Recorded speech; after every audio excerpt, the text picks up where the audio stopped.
پیغمبر اسلام کی جو توہین کی گئی ہے اس حوالے سے بات کرتے ہیں۔ السلام علیکم دوستو، بی جے پی رہنما نپور شرما کا پیغمبر اسلام کے بارے میں متنازع بیان، قطر کا انڈیا سے معافی مانگنے کا مطالبہ۔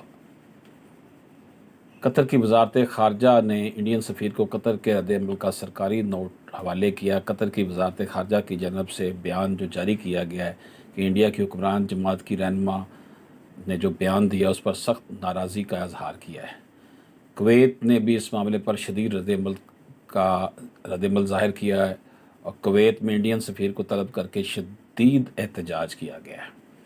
اسلامی ممالک خصوصاً عرب ممالک کی جانب سے آنے والے رد عمل کے باعث بی جے پی نے نپور شرما کی پارٹی کی بنیادی رکنیت معطل کر دی ہے۔ قطر نے بی جے پی کی جانب سے نپور شرما کی رکنیت معطل کرنے کے بیان کا خیر مقدم کیا ہے۔ قطر کا کہنا ہے کہ نپور شرما کے متنازع بیان سے دنیا بھر کے مسلمانوں کے مذہبی جذبات کو جو ہے نا وہ ٹھیس پہنچی ہے اور ان میں بڑا اشتعال غم غصہ پایا جاتا ہے۔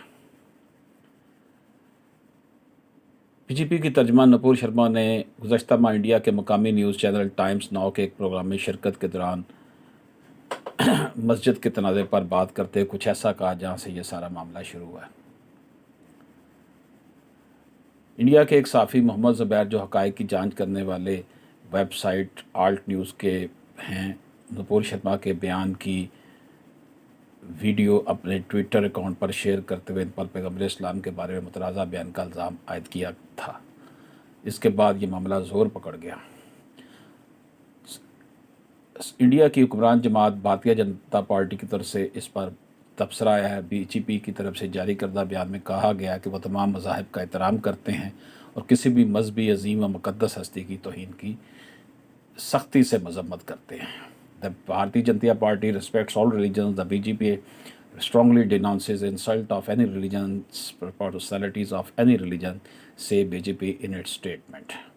یہ پریس ریلیز ہے جی 5/6/2022 کو جو جاری کی گئی ہے۔ دوستو، یہ صورتحال تھی اور جس پر جو ہے سوشل میڈیا پر آواز اٹھی اور لوگوں نے پھر اس کو اسے ٹاپ ٹرینڈ ہیش ٹیگ بنایا گیا۔